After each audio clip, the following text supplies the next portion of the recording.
Hi friends, very good morning. நீங்களாம் நல்லா இருக்கீங்க நம்புறேன். இன்னைக்கு சண்டே, ஒரு லாங் ரன் 13.1 கிலோமீட்டர்ஸ் எடுத்துக்கிட்ட டியூரேஷன் வந்து பார்த்தீங்கன்னா 1 hour 21 minutes இருக்கு. ஆவரேஜ் பேஸ் வந்து பார்த்தீங்கன்னா 6:14 வந்து மெயின்டைன் பண்ணியிருக்கோம். ரெகுலராக நம்ம ஓடுவோம் பார்த்தீங்களா, அந்த ஏரியாவில் வந்து 2 ரவுண்ட் ஓடி முடிச்சுட்டு மோரோவர் இன்னைக்கு வந்து ஒரு பாலத்தில் அப் அண்ட் டவுன் நான் ஸ்டாப்பாக ஓடணும். ஒரு மாதிரி சேஞ்சஸ் இருந்துட்டு தான் இருக்கு பேஸ் ஆவரேஜில். அதனால டோட்டலாக வந்து 13 கிலோமீட்டர்ஸ் இப்படி தான் வந்து நம்ம கவர் பண்ணியிருக்கோம். அதுக்கு எடுத்துக்கிட்ட டியூரேஷன் வந்து 1 hourக்கு மேலே இருக்கு. ஸ்டில் நான் ட்ரை பண்ணிட்டே தான் இருக்கேன் 21 கிலோமீட்டர்ஸ்.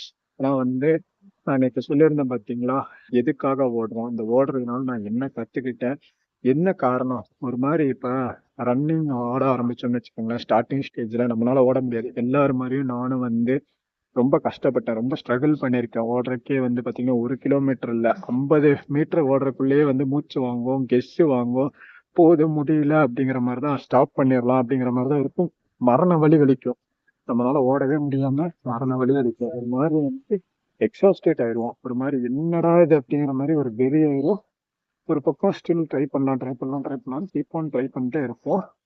ஒரு கட்டத்துல வந்து வலி, எப்படின்னா சொல்றதுன்னா, கால் வலிக்கும், ஒரு பக்கம் பாடி ரொம்ப முடியாம இருக்கும், காய்ச்சல் வரும், அப்ஸ் அண்ட் டவுன்ஸ் நிறைய இருந்துட்டே இருக்கும், ஸ்ட்ரகிள்ஸ் ஒரு மாதிரி.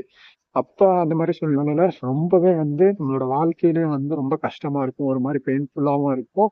ரொம்ப வாழ்க்கையில அடுத்து என்ன பண்ண போறோம், ஒரு மாதிரி எல்லா பக்கமே வந்து ஒரு மாதிரி டிப்ரெஷனு, ஒரு மாதிரி பெயின்ஃபுல்லா இருக்கிறதுனால வந்து பாத்தீங்கன்னா ரன்னிங் ஓட ஆரம்பிச்சேன். அந்த ரன்னிங் ஓட ஆரம்பிக்கல, நிறைய கத்துக்கிட்டேன்.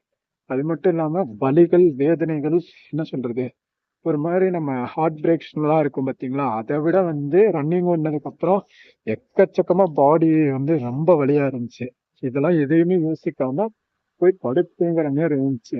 ரொம்பவே வந்து மன அமைதியாகவும் ஒரு மாதிரி நிம்மதியா தூங்குற மாதிரி இருந்ததுனால ரன்னிங்கை சூஸ் பண்ணேன். இந்த ரன்னிங்னால வந்து நான் நிறைய விஷயம் கத்துக்கிட்டேன். அதை நான் வந்து அடுத்த வாரம் சொல்றேன். அதுல என்னென்ன கத்துக்கிட்டேன், நான் என்னென்ன ஸ்டில் நான் இம்ப்ரூவ் பண்ணிட்டு இருக்கேங்கிறத பத்தி நான் சொல்றேன். இதை பத்தி நீங்க என்ன நினைக்கிறீங்கன்னு வந்து கீழே கமெண்ட்ஸ்ல சொல்லுங்க. அதை பேசிட்டு இருக்கோம்.